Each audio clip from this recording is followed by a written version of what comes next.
Muito bem. Eu estou casado com Priscila há 35 anos, agora no 26 de julho. E algo diferente entre nós é que eu comecei a namorá-la no final do seminário e eu vim embora para pastorear lá em EP. Ela ficou em São Paulo, ela é de São Paulo, e eu namorar a 550 quilômetros de distância. Naquele tempo só tinha telefone fixo e correio.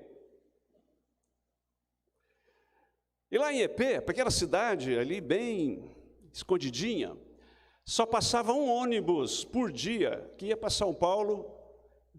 Ele passava lá 11 horas da noite.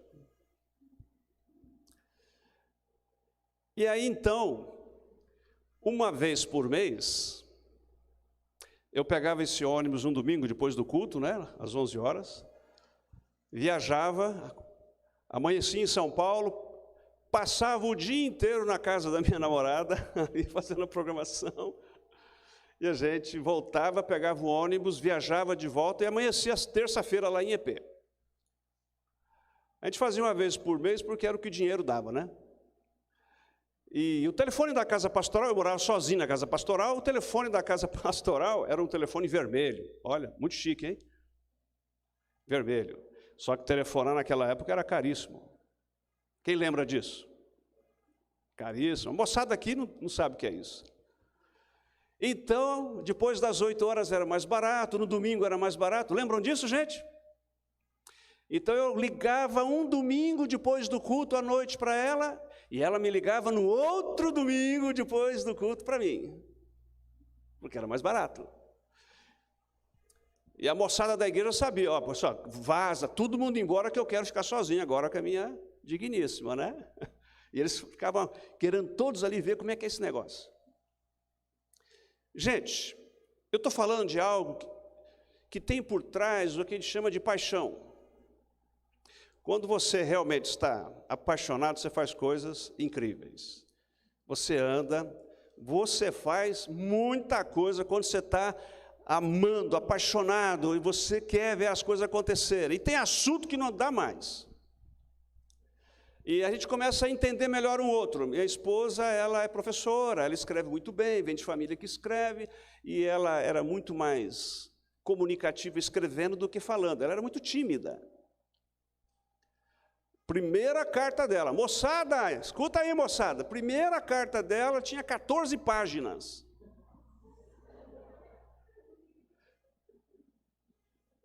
Imagina se fosse um Zap hoje. 14 páginas, à mão, frente e verso. Aquilo me deixou desarrumado, porque eu respondi porque eu tinha uma maquininha de datilografar, pequenininha, Olivetti. Todo mundo mais antigo já teve isso aqui. Eu coloquei um papel sulfite, espaço 2, porque eu não tinha assunto, tinha que encher logo aquele trem lá. E eu consegui responder uma folha de sulfite, espaço 2. Ela ficou nervosa, gente. Vocês não imaginam que ela ficou brava. Porque além de falar pouco, eu falei da igreja e não falei de mim. Eu não quero saber de igreja. Ela mandou uma outra carta, 16 páginas. E eu provo que está tudo guardado lá em casa, as cartas. E aí toda essa questão que envolve paixão, namoro, de vez em quando ela ia para IEP a cada 3 meses, passava uma semana, e era coisa incrível. E aquelas coisas do tempo da paixão, e faz tanta diferença. A gente guardou muita coisa daquela época, é muito legal lembrar, e nos 25 anos a gente fez um passeio no Hotel Fazenda, ela falou, vou levar as cartas. Pegou uma sacola lá, uma caixa, botou um monte de coisa, a gente ficou os dois começando a ler as cartas, foi muito interessante ver o que a gente falava um para o outro. Olha, tem coisas que eu falei lá que até eu duvidava, era muito bonito o trem lá só. Olha, foi bom rever esse negócio, é muito legal. Gente, o que a gente não faz quando a gente está apaixonado, hein? Quando a gente ama, quando a gente quer algo assim de todo o coração. Eu queria falar um pouquinho sobre isso hoje. um pouquinho de uma igreja apaixonada, onde que o fogo não pode apagar. E o texto, se você quer abrir a Bíblia, pode abrir em Levítico capítulo 6, versos 8 a 13, chamado aí no negrito a lei do holocausto. Levítico capítulo 6, versos 8 a 13. Faz muito tempo que você não lê Levítico na sua vida? Quanto tempo você não passa por Levítico? Garanto que está na Bíblia. Procura que você acha. Entre Gênesis e Apocalipse você vai achar. Fica tranquilo. Levítico, esse terceiro livro da Bíblia, capítulo 6, versos 8 a 13. Diz assim: Disse mais o Senhor a Moisés: dá ordem a Arão e a seus filhos, dizendo: esta é a lei do holocausto. O holocausto ficará na lareira do altar toda a noite até pela manhã, e nela se manterá aceso o fogo do altar. O sacerdote vestirá a sua túnica de linho e os calções de linho sobre a pele nua, e levantará a cinza, quando o fogo houver consumido o holocausto sobre o altar, e a porá junto a este. Depois despirá suas vestes e porá outras, e levará a cinza para fora do arraial a um lugar limpo. O fogo, pois, sempre arderá sobre o altar, não se apagará, mas o sacerdote acenderá lenha nele cada manhã, e sobre ele porá em ordem o holocausto, e sobre ele queimará a gordura das ofertas pacíficas. O fogo arderá continuamente sobre o altar, não se apagará.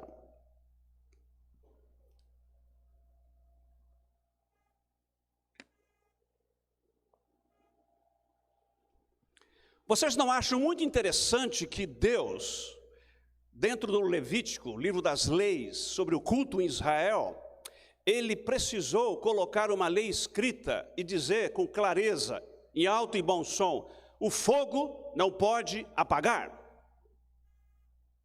O fogo não pode apagar. Se colocou a lei, se escreveu a lei, se orientou Moisés a orientar os filhos de Arão, é porque Deus sabe que o fogo pode apagar.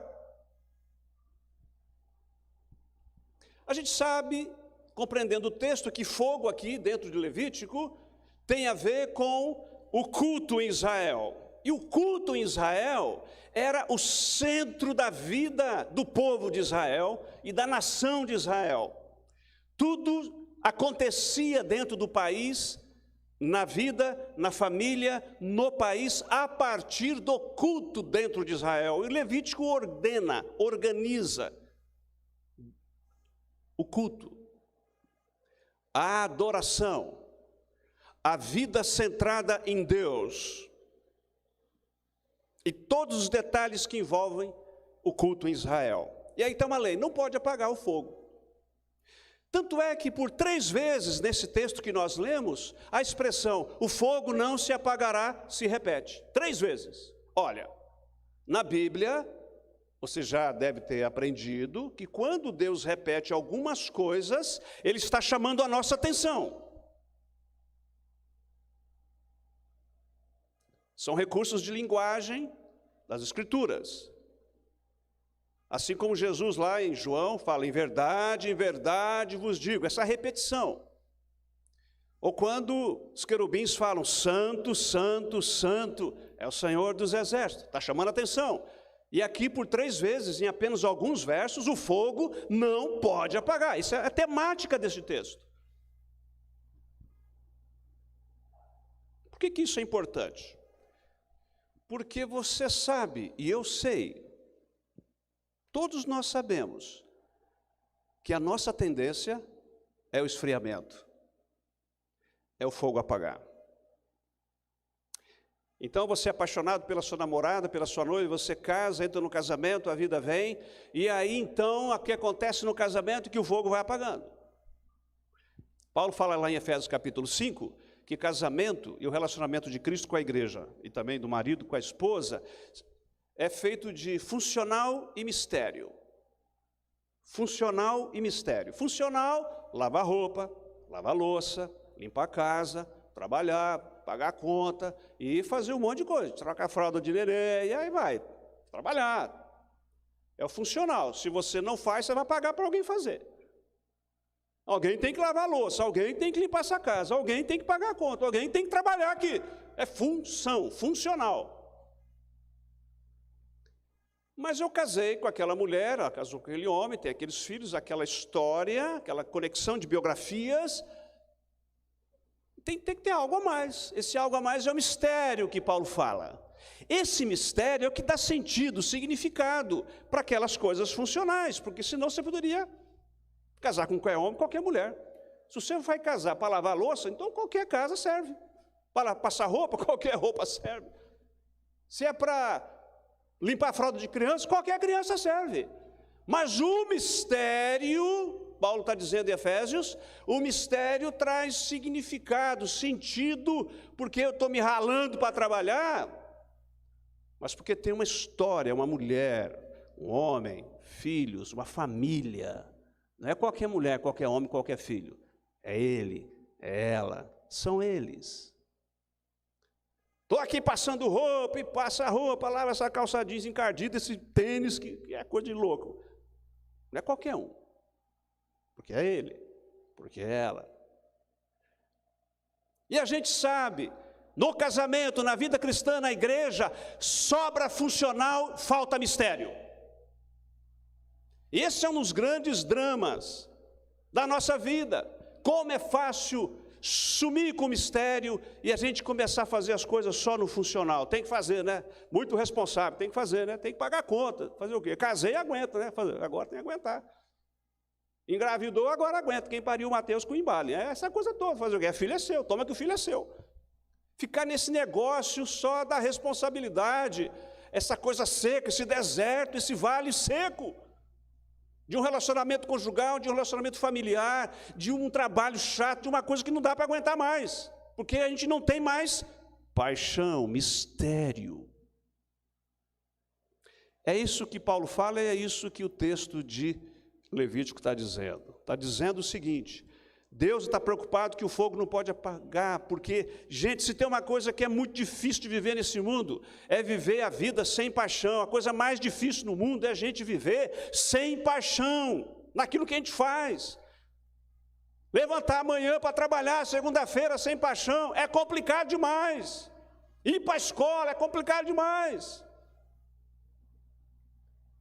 Aí tem que enfrentar o momento íntimo, intimidade sexual sem paixão. É muito complicado esse trem.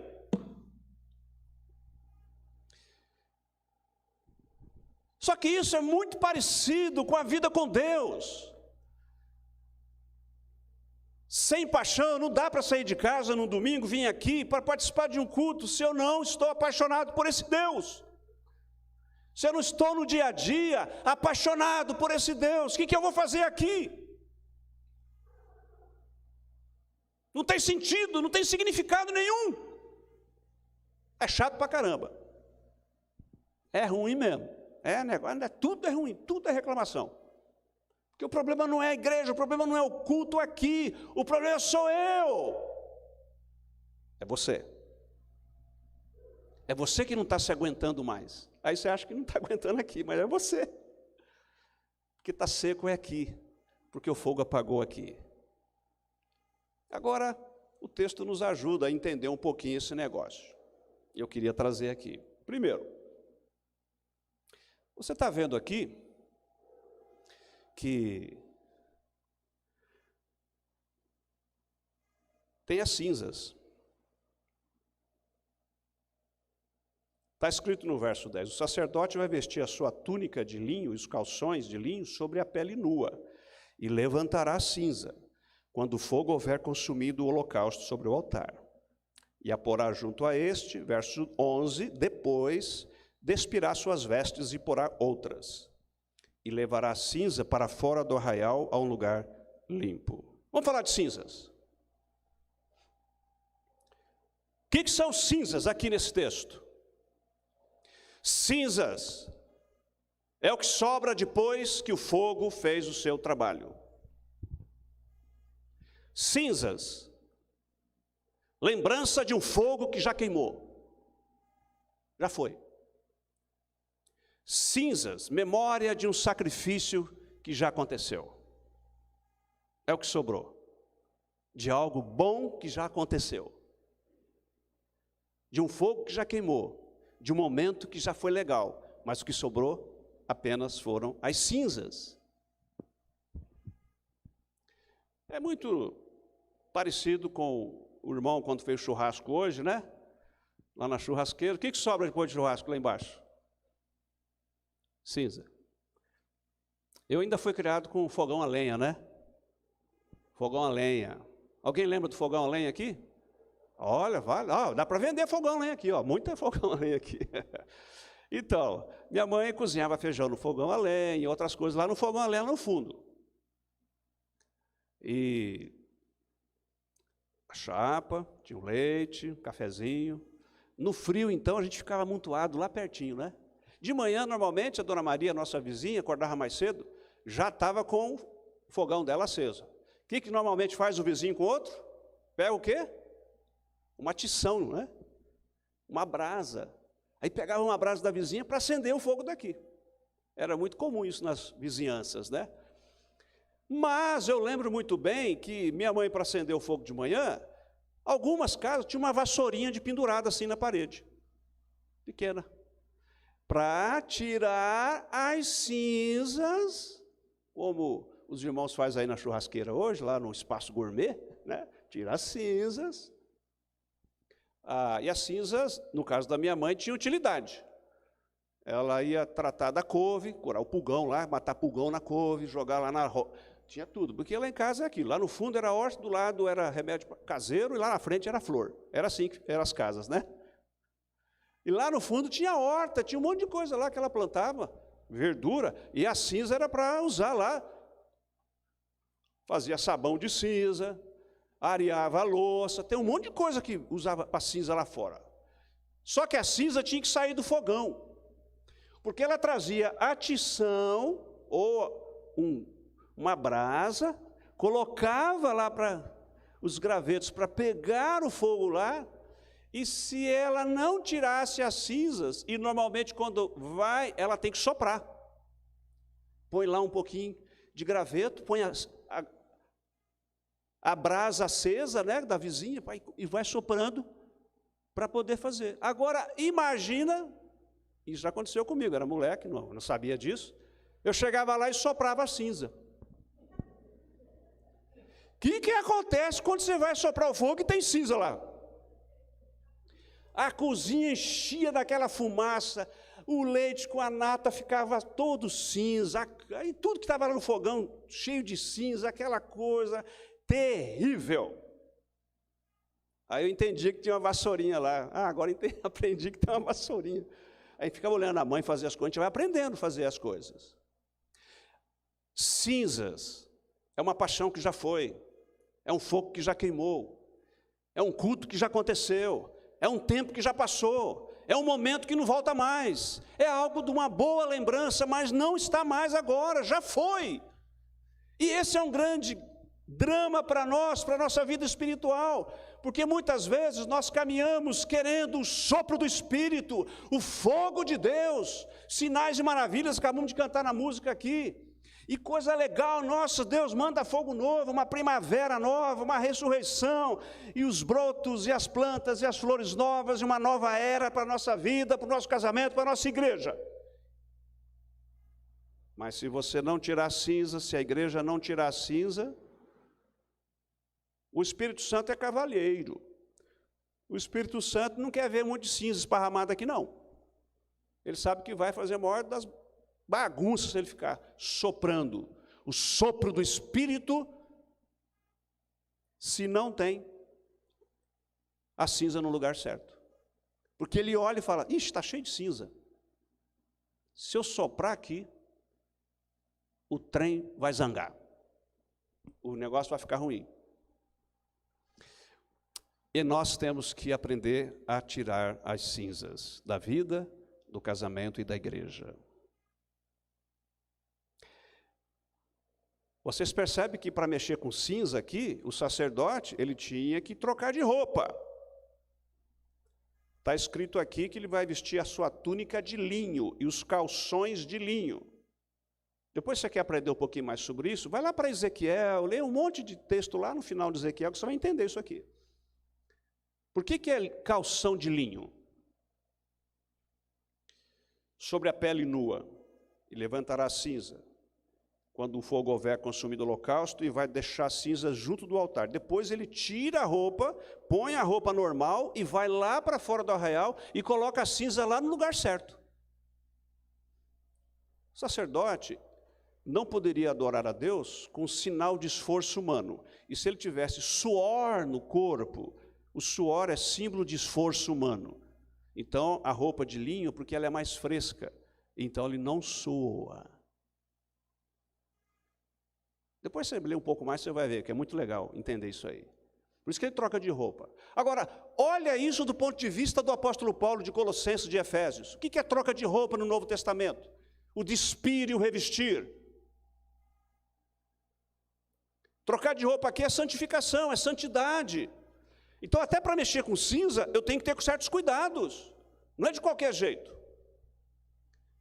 Eu preciso ter todo o cuidado de mexer com as cinzas, com as memórias, com a história da minha vida, da igreja. Ok, maravilha. Mas a cinza tem que sair do lugar central e ficar do lado. Rio Preto é uma igreja de 115 anos, vai fazer mês que vem. Imagina quantos pastores já passaram lá. Aí foi feito um monte de galeria dos pastores, a galeria com fotos, coisa antiga, bem bonito, um resgate histórico, tal, tudo cinza. Muito legal, muito legal. Só que não está dentro do templo, viu? Tem um lugar certo ali atrás do púlpito, tem uma sala onde tem, tudo certinho, de boa, quem quiser vai lá, vai aprender sem problema algum. E vai entender a história da igreja. Mas está lá, as cinzas foram colocadas no lugar certo. Ou seja, a história da igreja está ali, mas está lá. Por quê? Hoje está escrito aqui, se você prestou bem atenção, verso 12. O fogo, pois, sempre arderá sobre o altar, não se apagará, mas o sacerdote acenderá a lenha nele cada manhã. Cada dia, fogo novo. Fogo novo, cada manhã. Então, se você quer ver o sopro do Espírito, uma revitalização, uma renovação, uma primavera cheia de flores na vida espiritual, e essa coisa linda da renovação, e quer ver coisas novas na sua vida espiritual, você quer ver pessoas transformadas, seu casamento transformado, seus filhos transformados, esta igreja transformada, seu amigo transformado, coisas acontecendo, conversão, consagração, tanta coisa boa que Deus tem para mexer e transformar as nossas vidas. Ora, eu preciso colocar a cinza no lugar certo, lidar corretamente com as cinzas, para liberar isso, para que um fogo novo no altar de Deus.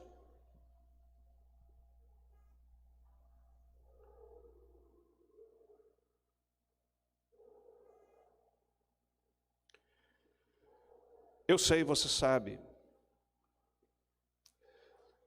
como é fácil a gente perder a paixão espiritual. Como é fácil a gente entrar numa religiosidade vazia, oca, na mesmice. Isso acontece na vida, acontece na sua família, no seu casamento, isso acontece na igreja, acontece na vida com Deus. Mas a grande mensagem que eu quero deixar nessa noite de Deus para nós é que o fogo não pode apagar. Nós temos que manter o fogo aceso, diariamente.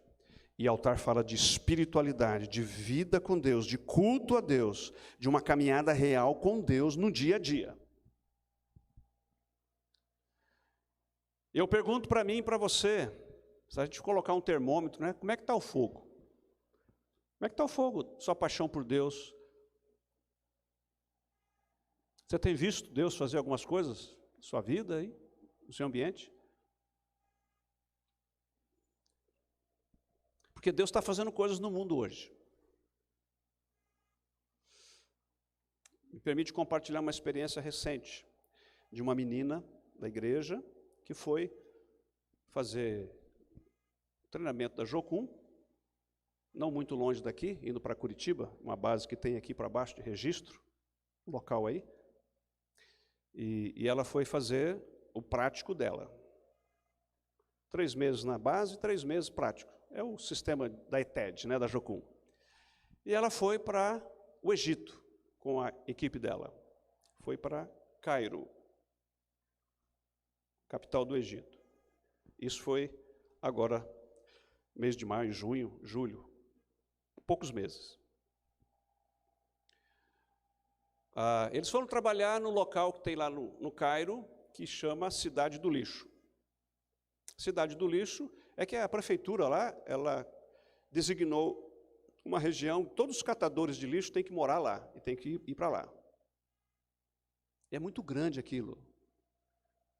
Neste local, na redondeza, tem uma igreja dentro de uma caverna, buraco numa montanha. E nessa igreja cabe 20 mil pessoas sentadas. É pobre pra caramba que tem naquele bairro. É catador de lixo pra caramba. É um bairro, né? Uma cidade. 20 mil cabe sentados ali. E tem gente para lá, para ir nesses cultos ali. É coisa muito grande. Eles foram visitar isso. Estavam trabalhando ali. E eles estavam evangelizando. Impacto. O Jocum trabalha com impacto, com contato com as pessoas, no dia a dia. Na casa, na rua, essa coisa toda.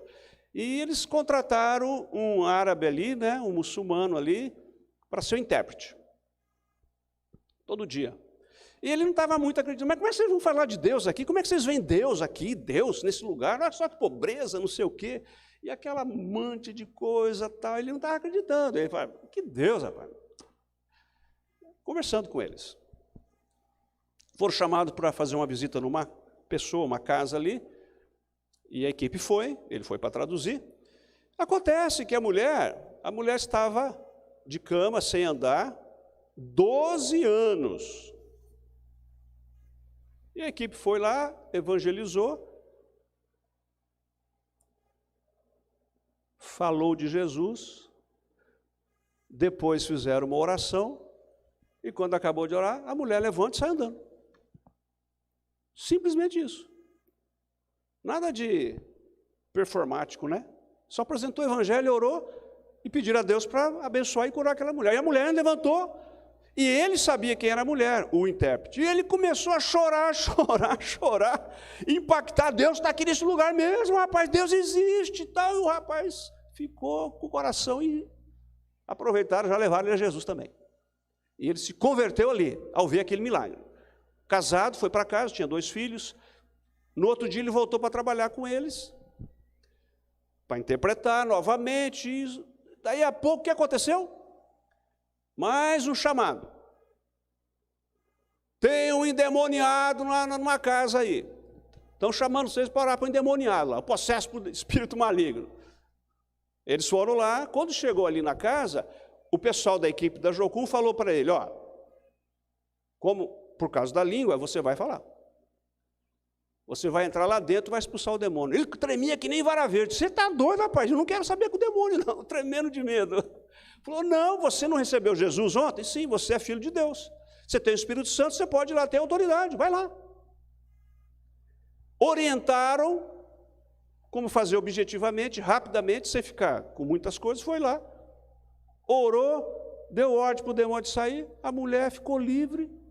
Esse homem volta para fora e chorava, impactado com o poder de Deus. Resumo da história. Hoje, ele, a esposa e os filhos foram para a base da Jocum ser preparados para servir a Deus. Já foi. Apaixonado por Deus. Aí você fala, puxa, mas isso é a história dos outros, né? Mas será que esse Deus que está lá, ele não está aqui? Na Rua da Abolição, 225? Será que só está lá? Não, é o mesmo. Deus é o mesmo. Mas a questão é a gente não deixar apagar esse fogo, essa paixão. Esse altar aceso. Mas o grande desafio para nós é a gente colocar a cinza no lugar certo. Porque o Espírito Santo não vai soprar um fogo e um sopro novo de renovação se ele perceber que tem cinza onde não deve ter. Ele respeita a gente. Mas se a gente faz a nossa parte, coloca as coisas no local certo e a gente acende fogo a cada manhã, e a gente põe dentro da nossa cabeça que o fogo não pode apagar, e a gente realmente, o fogo não vai apagar, então a gente pode fazer como o apóstolo Paulo. Ouvindo, crucificado com Cristo, não vivo eu, mas sim vive em mim Jesus Cristo. E esse viver que agora vivo, vivo pela fé no Filho de Deus que me amou e se entregou por mim. Porque Deus amou o mundo de tal maneira, apaixonadamente, que Ele deu o seu Filho. E esse Deus apaixonado, que não desiste de mim e de você, muito mais do que os seus braços, seus pés para trabalhar para Ele, o que Deus mais deseja hoje, nessa noite de você, essa é a minha mensagem. Filho meu, dá-me o teu coração. A sua paixão, seu amor, sua vida, relacionamento com Deus. E aí, o resto, Ele vai conduzir. Então, nessa noite, em nome desse fogo que não pode apagar, você pode tomar algumas decisões. Você pode tomar algumas decisões. Uma delas é você ter a coragem de olhar e saber se está com cinzas e colocar no lugar certo na sua vida. Quem sabe outra decisão sua é trocar roupa, santidade na sua vida para lidar com as coisas certas de Deus.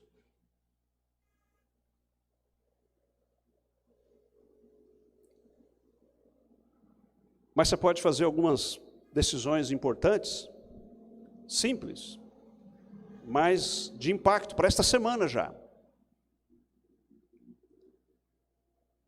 Tipo assim, se depender de mim,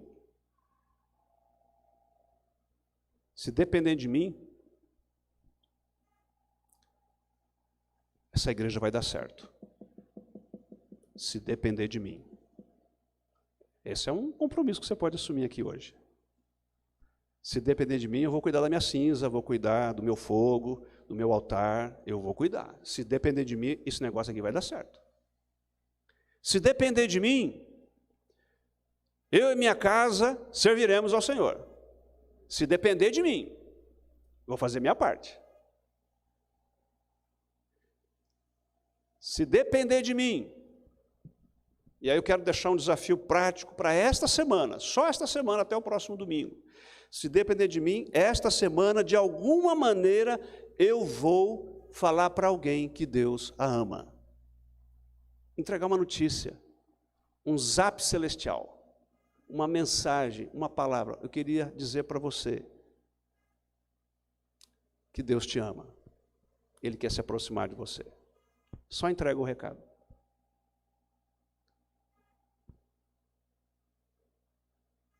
Fica de pé por um momento. E eu queria, de fato, que você fizesse uma oração muito pessoal agora.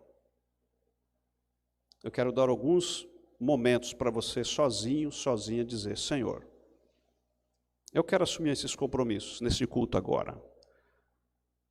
Eu não quero que o fogo apague na minha vida, na minha casa, nesta igreja. Senhor, então vai orando aí nesse momento. Vai dando a sua resposta à palavra de Deus. E quem sabe você pode suplicar ao Espírito Santo que derrame um batismo de paixão no seu coração.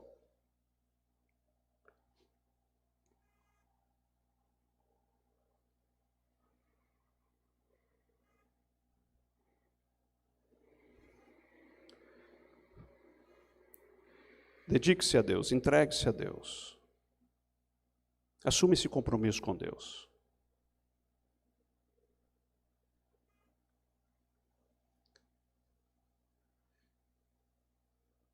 Em nome de Jesus, entregamos ao Senhor, ó Pai, todas as consagrações e os votos espirituais feitos agora, pelo teu povo, em nome de Cristo.